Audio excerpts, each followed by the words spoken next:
Was when they spied on my campaign. They spied on my campaign. There's Leslie. no real evidence of that. Of course there is. No. It's all over the place. Leslie, Sir, they spied on my campaign and they got caught. Can I say something?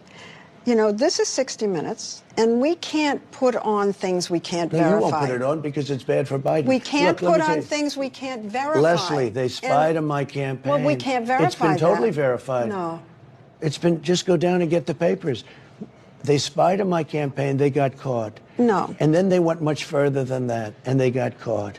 And you will see that, Leslie. You know, there's a certain hat that President Donald Trump had made after he regained the presidency earlier this year. And I originally thought, even for somebody like President Donald Trump, the hat was a bit much. But as it turns out, I think I owe it to President Donald Trump at this point in time to buy one of those hats and to honestly start wearing it. Because it just turns out, as time keeps going on, President Donald Trump is proven correct. Breaking news happening over this past week as DNI Tulsi Gabbard released classified documents pointing to a massive scandal. Take a listen. Fox News alert, we just got a peek inside Obama's black book, and it turns out Barack knew the Russia hoax was a hoax all along, but pushed it anyway to sabotage the Trump presidency.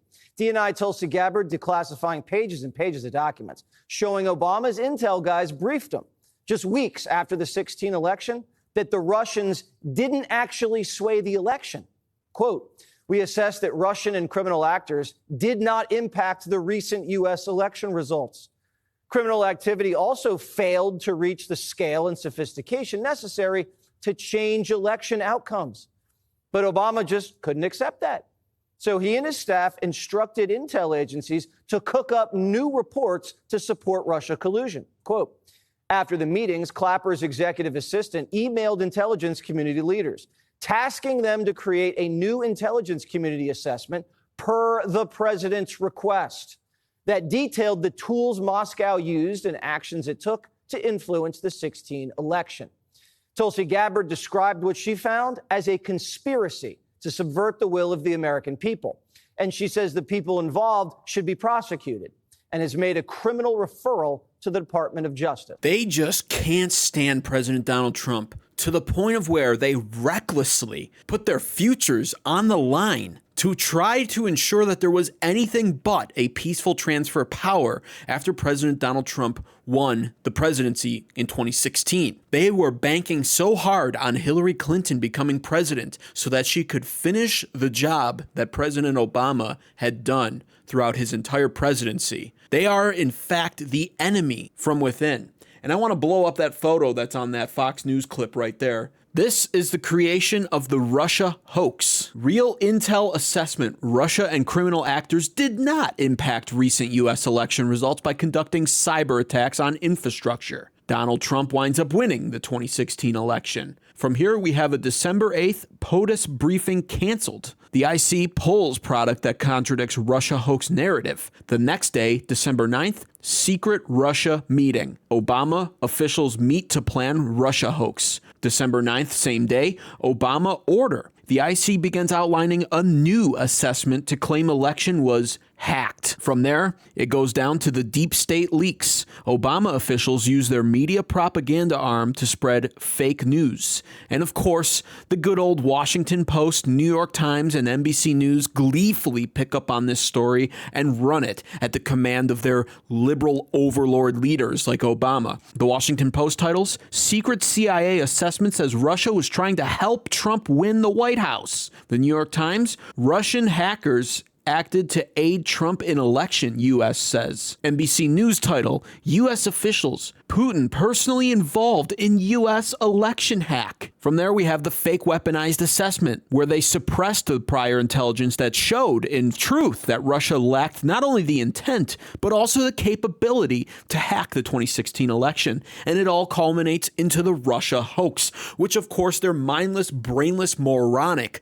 liberal voters ate up by the spoonful like a bowl of cereal. parroting the narrative of their media overlords and coming up with all kinds of weird Russian conspiracies about how President Donald Trump was bought and paid for from President Putin of Russia. Here's DNI Tulsi Gabbard herself speaking on it from earlier this morning. She's amazing for doing this, declassifying all of this. This is going to be a massive scandal unfolding. We're going from Russiagate to Obamagate now. Take a listen. Intelligence Tulsi Gabbard. Director, thanks very much for being here this morning.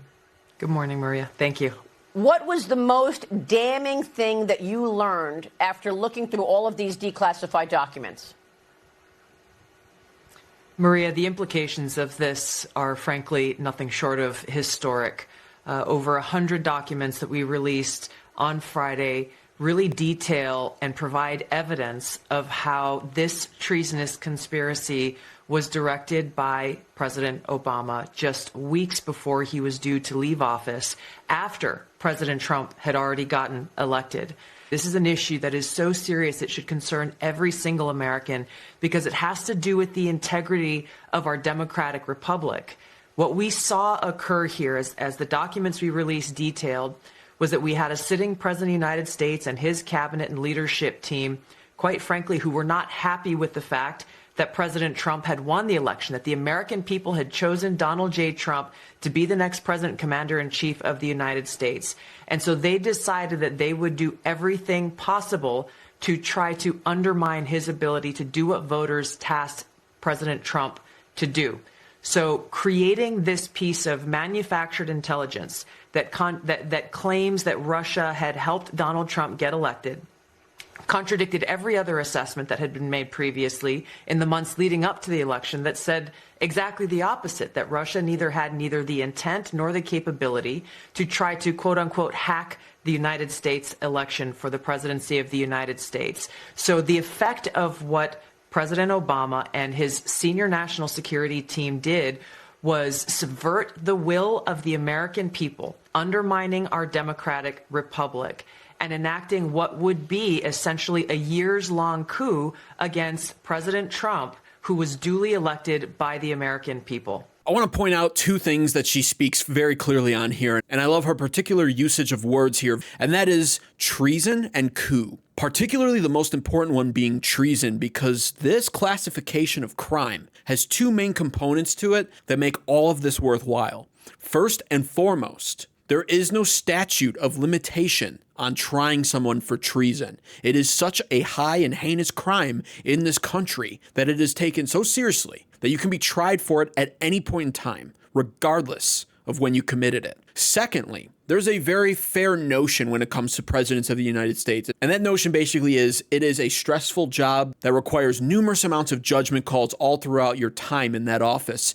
As such, there's this idea of presidential immunity, which in a lot of cases is fair because nobody's perfect. People are going to make mistakes. However, treason is not covered under presidential immunity because, again, it is a high and heinous crime. This means that President Barack Obama is not safe from any of the potential charges that could be coming his way and hopefully are. Benny Johnson particularly sums up a lot of it quite well. The single most important moment of transparency in U.S. government history. The Director of National Intelligence, Tulsi Gabbard, just declassified proof of treason by President Obama. I have never in my life seen the intelligence community declassify proof of their own crimes against the American people. The evidence is astonishing, and here he lists it. U.S. Intel admitted Russia did not hack the 2016 election. Obama pushed the Russian hoax to sabotage Trump. The Steele dossier was fake, but Comey used it anyway. Brennan and Clapper entrenched the hoax deep into the intel community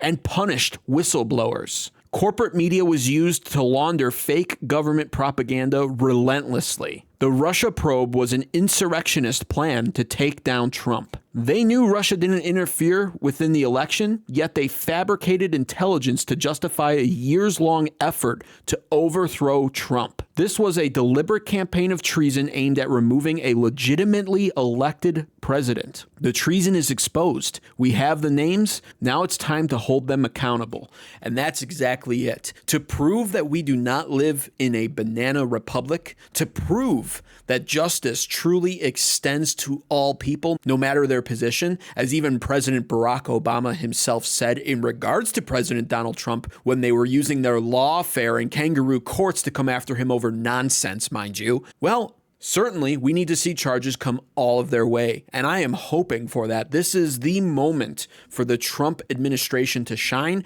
This is the moment to restore faith with the American people when it comes to our justice system and our government to some degree. And this is the moment, quite honestly, for the Trump Department of Justice to redeem themselves after the Epstein disaster. So we'll see what Pam Bondi winds up doing with all of this as well, because a lot of this is going to come back to her. But Tulsi Gabbard certainly is doing her part in all of this. And now there's news as of this morning that Tulsi Gabbard will be releasing a lot more information this week. Next week, we will be releasing more detailed information about how exactly this took place and the extent to which this information was sought to be hidden from the American people, hidden from officials who would be in a position to do something about it. And that's really the point here that I think is most important, Maria, and you said it in your opening.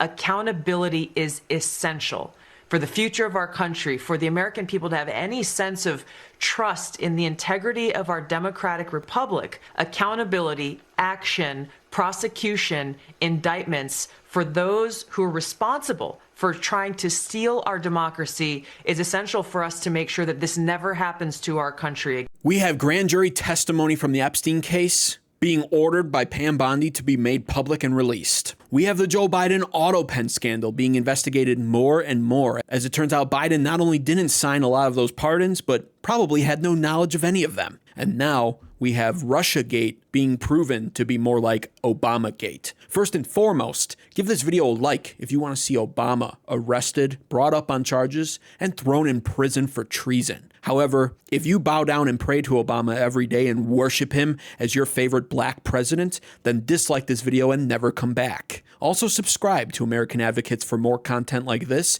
and leave a comment down below and tell me what you think the result of all of this will be. Are Republicans finally pulling it together? Are they finally getting their act together when it comes to pursuing justice in America and finally going after their Democrat rivals, who we all know are corrupt pieces of crap? Or is this just a lot of grandstanding that will ultimately end with them just pointing the finger at Democrats and trying to convince the American people they're corrupt? See, look how bad they are. They treat us so poorly. Don't ever vote for them. And then allowing the Democrats to walk free as usual. Let me know what you think, and thanks for watching.